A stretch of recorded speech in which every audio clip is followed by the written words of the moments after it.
Assalamu alaikum everyone. So in this video we will start Laplace transformation and मुझे पता है कि आप लोग Laplace transformation पढ़ चुके हैं. You have idea about this thing, लेकिन हम थोड़ा सा उसको रिवाइज करेंगे, थोड़ा सा समझेंगे कि ट्रांसफॉर्मेशन करते हैं क्यों है, Laplace का काम क्या होता है, क्योंकि कहीं ना कहीं हमें इसकी ज़रूरत पड़ेगी. तो स्टार्ट करते हैं. पहले हम ये जानते हैं कि ट्रांसफॉर्मेशन का मतलब क्या है. तो ट्रांसफॉर्मेशन जो है it's nothing but a mathematical conversion from one way of thinking to another to make a problem easier to solve.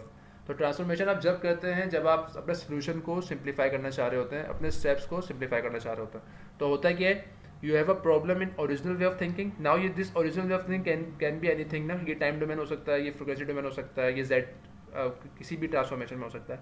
आप उसको ट्रांसफॉर्म करते हैं क्योंकि ये this original way is too difficult to solve and then you find solution in transform way of thinking. और फिर इसको जब आप इन्वर्स करेंगे तो आपके पास सोल्यूशन आ जाएगा इन ओरिजिनल वे ऑफ थिंकिंग. तो ये एक कॉन्सेप्ट है ट्रांसफॉर्म का.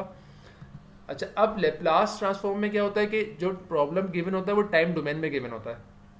ठीक, आप कन्वर्ट करते हैं इनटू लेप्लास, लेप्लास में कन्वर्ट करते हैं आप, लेप्लास ट्रांसफॉर्म लगाते हैं आप, और फिर आप लेप्लास में इसका सोल्यूशन निकालते हैं, यानी कि एस डोमेन के अंदर. तो एस डोमेन का मतलब ये कि आप इसमें फ्रीक्वेंसी डोमेन की बात कर रहे हैं, और फिर आप इन्वर्स लेप्लास लगाएंगे तो आपके पास जो सोल्यूशन आएगा वो टाइम डोमेन में आ जाएगा. सिर्फ लेप्लास ट्रांसफॉर्म ही नहीं है सोल्यूशन सॉल्व करने के लिए. तो आपके पास फोरियर ट्रांसफॉर्म है, जेड ट्रांसफॉर्म, वेवलेट्स. तो दे आर सर्टेन ट्रांसफॉर्म जो कि आप इस्तेमाल करते हैं. तो एक जनरल आइडिया क्या है, this is the complete background. होता है क्या है हमारे पास कंट्रोल सिस्टम के अंदर या नॉर्मल मैकेनिकल सिस्टम के अंदर टाइम डोमेन, जो आपके पास टाइम डोमेन की डिफरेंशियल इक्वेशन होती है वो गिवन होती है. वो तो आपने निकाल ली सिस्टम से ना. आपने स्प्रिंग मास डैम्पर को सॉल्व किया, आपने डिफरेंशियल इक्वेशन निकाल ली, या आपने किसी भी सिस्टम को सॉल्व किया. Now the one way to just to solve the differential equation and get the answer कि आप एफ एफ टी निकाल लें आराम से. But this seems easier but it's very difficult. Why? क्योंकि डिफरेंशियल इक्वेशन को सॉल्व करना इज नॉट ईजी. ठीक है ना. फिर वो बाउंड्री कंडीशन वगैरह लगानी पड़ती हैं आपको. ऑलरेडी जो है वो मुख्तलिफ जो है ऑर्डर ऑफ द सिस्टम पर डिपेंड करता है. तो it's difficult, it can be difficult. जैसे आप इसकी मिसाल ले सकते हैं कि जो नेवियर स्ट्रोक जो इक्वेशन है आपकी, उसको आप देख सकते हैं. ठीक है, तो वो it's difficult to solve, directly solve करना इज डिफिकल्ट. तो हम अपने स्टेप्स बढ़ा लेते हैं लेकिन हम उसको आसान बना देते हैं. तो हम करते क्या है, हम इस टाइम डोमेन जो इक्वेशन है इसमें लेप्लास ट्रांसफॉर्म लगाते हैं and we convert this time domain equation into a frequency domain, यानी कि एस की टर्म में लिखते हैं हर चीज़ को, लेप्लास की टर्म में लिखते हैं. अब जब एस की टर्म में आ गया है, हर चीज़ एस की टर्म में आ गई है, तो वो सिर्फ एल्जेब्रिक इक्वेशंस हैं. वो उसमें डिफरेंशियल का टर्म एलिमेंट तो ख़त्म हो गया है. तो अब वो सिर्फ एल्जेब्रिक इक्वेशंस हैं. तो उसको मल्टीप्लाई करना, डिवाइड करना, ऐड करना, सब्ट्रैक्ट करना इज़ वेरी इजी. तो वो उसको सॉल्व करना तो बहुत ही आसान होता है आपके लिए ना. तो उसको आप आराम से सॉल्व कर सकते हैं.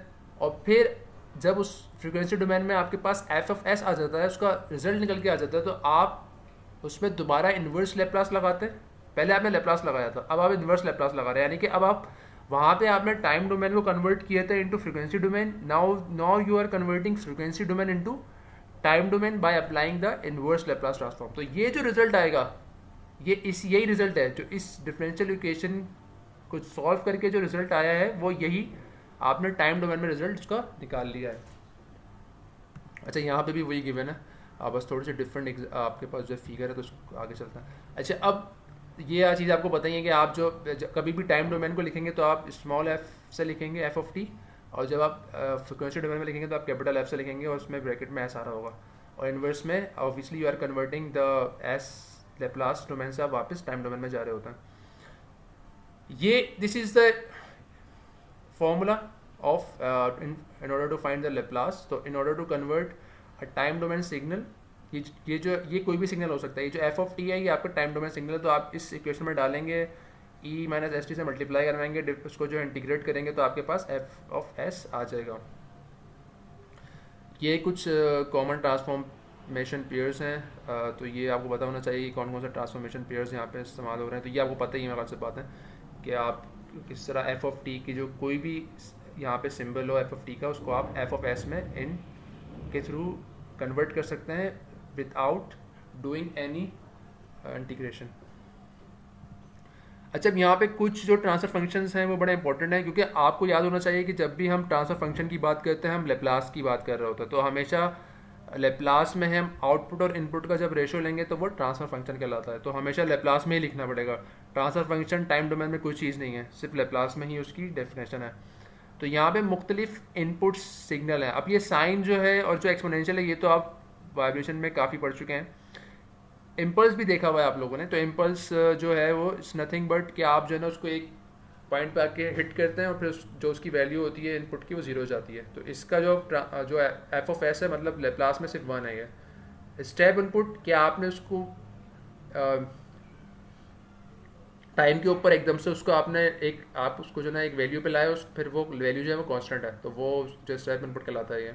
एंड देन रैम जो है वो एक स्ट्रेट लीनियरली मूव कर रहा है, जिसका एफ ऑफ टी है, उसको कन्वर्ट करेंगे आप लेप्लास में तो वन ओवर एस स्क्वायर आ जाएगा। तो ये तमाम जो सिग्नल्स हैं, जो नॉर्मल सिग्नल्स हैं जो हम एज अ इनपुट फंक्शन इस्तेमाल करते हैं मुख्तलिफ सिस्टम्स के ऊपर, ये जो है उसका एफ ऑफ टी है। मतलब टाइम डोमेन सिग्नल में इस तरह लिखेंगे आप, और अगर उसको लेप्लास में लिखना है तो आप इस तरह लिखेंगे।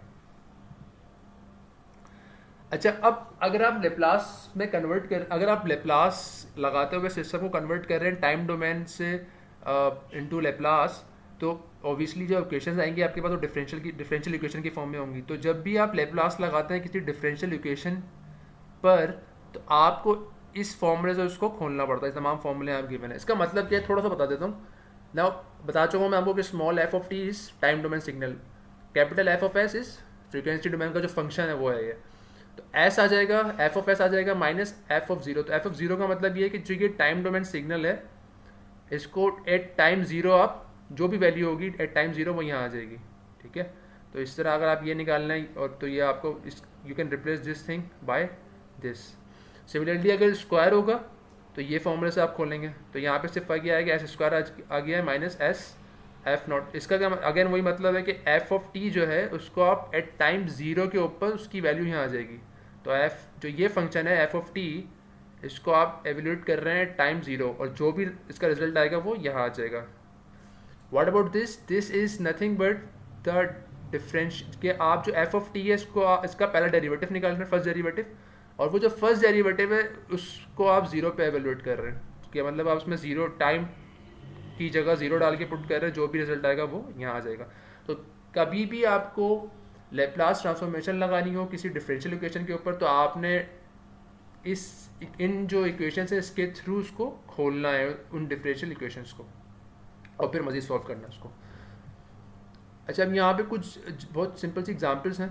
तो ये पहली है कि मुख्तलिफ लेप्लास जो आपके पास टाइम डोमेन सिग्नल गेम है उसको कन्वर्ट करें। तो यहाँ पे अगर आपको याद हो, यहाँ पे एफ ऑफ टी होता था, तो आप एफ ऑफ एस निकालना चाह रहे हैं वन का, तो वन क्या था, आप एफ ऑफ एस निकालना चाह रहे हैं वन का, आप ऑब्वियसली इसमें इंटीग्रेट कर लेंगे आराम से, तो आपका जो रिजल्ट आएगा वन ओवर एस है। तो इसका मतलब अगर कोई भी टाइम डोमेन सिग्नल की वैल्यू सिर्फ वन है, किसी भी टाइम डोमेन सिग्नल की वैल्यू जो क्योंकि यहाँ पे एफ ऑफ टी होना है, तो एफ ऑफ टी की जगह वन है यहाँ पे, किसी भी टाइम डोमेन सिग्नल की वैल्यू वन है, तो उसका जो लेप्लास ट्रांसफॉर्म होगा it's just one over S. और ये जो है बेसिकली आपका स्टेप इनपुट है, ठीक है ना, क्योंकि स्टेप इनपुट वन होता है आपका। सिमिलरली यहाँ पे एक और फंक्शन है आपके पास f of t e minus alpha t. तो आप जो फॉर्मूला जो हमने फॉर्मूला देखा था ये वाला, तो बात दिखा देता हूँ आपको ये वाला। तो यहाँ पे बस आपने एफ ऑफ टी की वैल्यू लिखनी है और उसको इंटीग्रेट करना है। तो ये एक और एग्जांपल है यहाँ पे कि जहाँ आपने ई माइनस अल्फा टी को यहाँ लिख दिया, इस दोनों को ऐड किया, now you can simply integrate them, तो आपके पास रिजल्ट आ जाएगा one divided by S plus alpha. It's very easy, और ये आप कर चुके हैं, तो मैं यहाँ पे स्टेप्स हुए भी है सारे।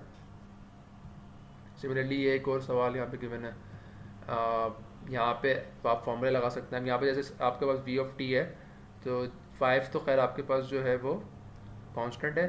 ये जो है ई की कोई पावर है माइनस के साथ, तो साइन जो है आपके पास उसका ये फॉर्मूला है। तो आपने यहाँ पे इंटीग्रेट नहीं करना है, you just need to apply the formula, क्योंकि ये जो इक्वेशन है ये सिंपल बिल्कुल सिमिलर है इस इक्वेशन के। तो आपने सिर्फ उसको उसमें जो भी ए होगा, A2 हो गया, ओमेगा जो आपके पास 4 हो गया, तो आप यहाँ डाल देंगे तो you will get the result. तो इट्स वेरी इजी, आपने इंटीग्रेट नहीं करना है इसमें कुछ। सिमिलरली यहाँ पे भी ऐसा ही है कि आपके पास cos 2t यानी कि cos ओमेगा टी का फॉर्मूला है, और आपके पास एक्सपोनेंशियल माइनस 4t यानी कि एक्सपोनेंशियल माइनस 8 का फॉर्मूला है। तो दोनों आप पुट करेंगे और सॉल्व कर लेंगे इसको। यहाँ पे भी ऐसा ही है कि आपके पास तीनों के अलग अलग फार्मूलाज जो है गिवन है, वन ओवर एस का हो गया formula, then one over S square, and then one over S plus 3 का फार्मूला। तो वो आप आराम से सॉल्व कर सकते हैं। कुछ जनरल एग्जाम्पल्स हैं ताकि आपको एक नो हाउ हो जाए कि आप करते किस तरह से कन्वर्ट करते थे लेप्लास की किसी भी इक्वेशन को इनटू इनटू टाइम डोमेन। ठीक है,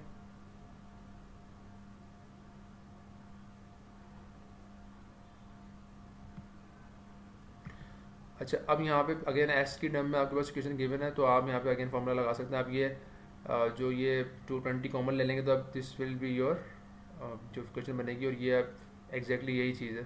तो इसकी जगह आप लिख सकते हैं साइन ओमेगा टी।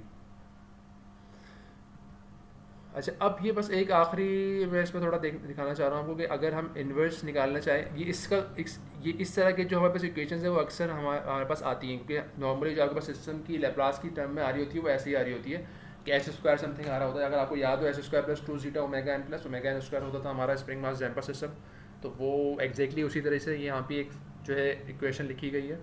तो यहाँ पे अब आपको जो है वो पार्शियल फ्रैक्शन अप्लाई करने पड़ेंगे। तो कहते क्या थे हम, अगर आपको याद हो कि हम इस सिस्टम को तोड़ते थे दो हिस्सों में।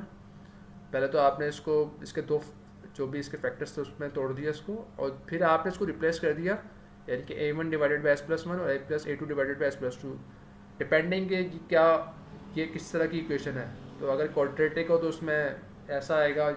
इसका जो इसकी जो अलग टेबल है वो अगली वाली स्लाइड में शो कर दूंगा, तो वो आप उसको टेबल को इस्तेमाल करते हुए आराम से सॉल्व कर सकते हैं कि किस तरह से ये कोई भी इक्वेशन गिवन है उसको किस तरह पार्शियल फ्रैक्शन में तोड़ना है अपना। उसके जो ना सिंपल फॉर्मूलाज हैं तो वो आप इस्तेमाल कर लें। अब यहाँ पे करना क्या है, हमारा काम होता क्या है, हमारा काम ये होता है कि जो मल्टीप्लाई हो रही है इक्वेशन इसको हम सब एडिशन में तोड़ देना। ठीक है, तो ये इक्वेशन एक दोनों मल्टीप्लाई हो रहे हैं, दोनों नीचे वाली टर्म्स हम चाह रहे हैं कि दो अलग अलग पार्ट्स में कन्वर्ट हो जाए ताकि हमें इस पार्ट में हम आराम से फॉर्मूला लगा सकें, सिमिलरली हम इस पार्ट में भी आराम से फॉर्मूला लगा सकें। तो हम कहते क्या हैं, इसको हम इस तरह तोड़ देते हैं। नाउ दीज टू इक्वेशंस दोनों बराबर हैं, ये दोनों सिस्टम बराबर हैं, और इसमें अननोन क्या है, ऑब्वियसली a1 हमें नहीं पता और a2 नहीं पता हमें, तो हमने a1 की वैल्यू निकालनी है और a2 की वैल्यू निकालनी है। अब इसका एक तरीका तो ये होता है कि आप इन दोनों इक्वेशन को बराबर रख देते हैं, मतलब होता क्या है s+1 मल्टीप्लाई हो जाएगा यहाँ पे, एलसीएम लेंगे ऑब्वियसली, s+2 मल्टीप्लाई हो जाएगा यहाँ पे, और फिर सिमिलरली s+1 और s+2 वहाँ जाके मल्टीप्लाई हो जाएंगे। तो इस तरह आपके पास इक्वेशन बन जाएगी एक राइट हैंड साइड और लेफ्ट हैंड साइड और राइट हैंड साइड, और उसके बाद आप दोनों जो इक्वेशन है दोनों बराबर हैं क्योंकि इजिकल टू साइन है, तो आप दोनों के कोफिशिएंट्स कंपेयर कर लेते हैं, यानी कि एस कोफिशिएंट या एस स्क्वायर कोफिशिएंट आ रहा है, और फिर जो इक्वेशन आती है उससे आप आराम से a1 और a2 निकाल सकते हैं। सेकंड तरीका यहाँ पे गिवन है, ये भी एक तरीका है निकालने का जिससे आप जो है वो a1 और a2 के लिए निकाल सकते हैं, लेकिन मैं अगर आप मुझसे बोलेंगे तो इट इज़ मच ईजियर कि आप अगर इन दोनों इक्वेशंस के जो है कोफिशिएंट्स को कंपेयर कर लेंगे आफ्टर मल्टीप्लाइंग दिस टू। इसको मतलब इस पूरी टर्म को उधर ले जाएं लेफ्ट हैंड साइड पर, इस पूरी टर्म को जो आपको डिनोमिनेटर है उसको आप राइट हैंड साइड पर ले जाएं, तो उसके बाद आप सॉल्व करेंगे तो आप आराम से a1 और a2 निकाल सकते हैं।